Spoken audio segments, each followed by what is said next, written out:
सबके काज सवारी छिए। अब मैं भी कहती हूँ आप सबके लिए क्या, सब कर कारज सवारी ना, सब कर कारज सवारी ना, और जानत जहान बाटे बाबा त विश्वकर्मा के, महिमा महान बाटे बाबा त विश्वकर्मा के।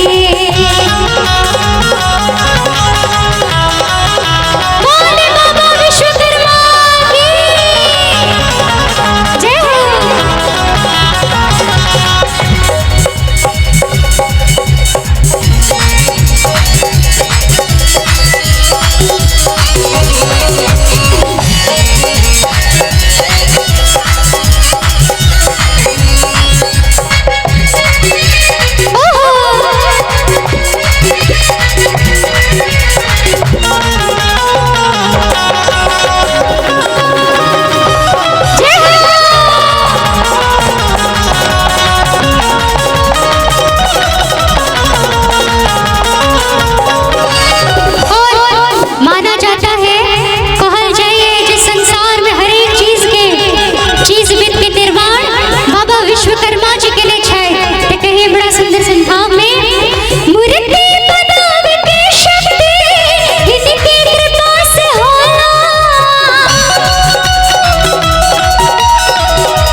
बाबा विश्वकर्मा की कृपा से ही चलता है। और उनको एक बार बाबा भोलेनाथ ने भी याद किया था। और सावन में हर कोई जाता है बाबा बैद्यनाथ धाम। के सब जाय छिए, के सब गेल छिए, एकटा है दुटा बस देवघर के गेल छिए लगभग सब लोग।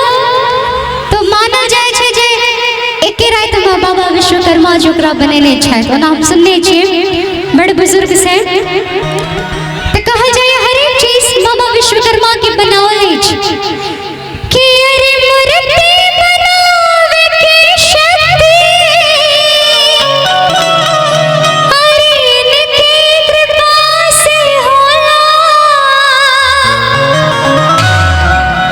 एक दिन याद कइले कि शिव शंकर बाबा भोला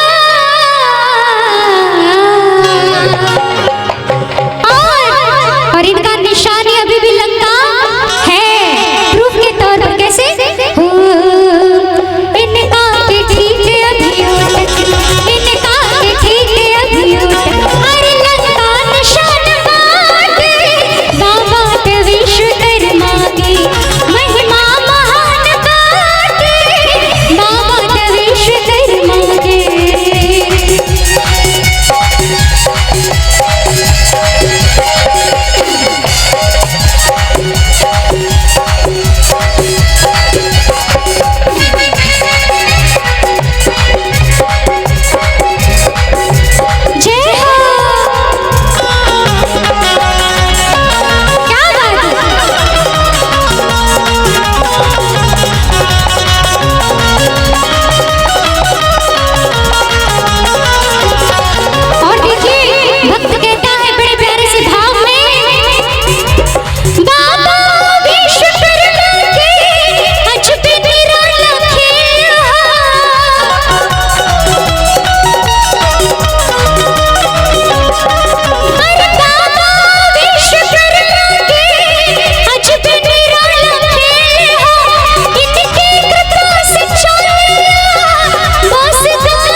जकरा जकरा दू चक्का तीन चक्का मोटरसाइकिल टोटो जे भी छे, जो भी है उनकी दया से चलती है इस धरती पर।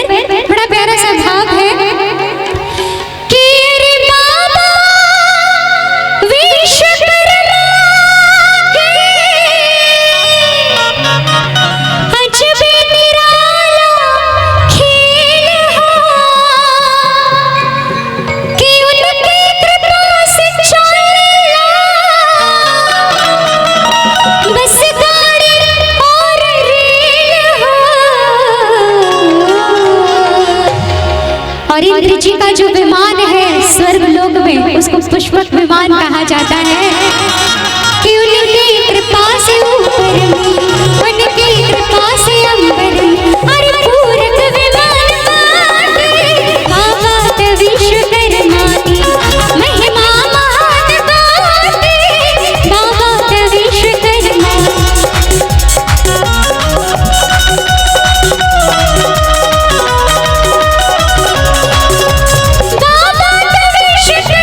की महिमा महान बाटे।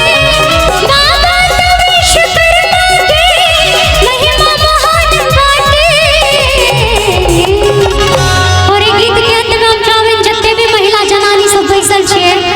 भगवती दू हाथ देने छथिन न दादी कने दोनों हाथ हमरा दिखाऊ त क्या क्या गो का हाथ ये हम बुझिए गए तेरा हाथ नहीं देने छ भगवती के देने छ ना दोनों हाथ भाग आ मीठी मीठी ताली के साथ हां सब के अलग से मंत्र लिखा पड़ते की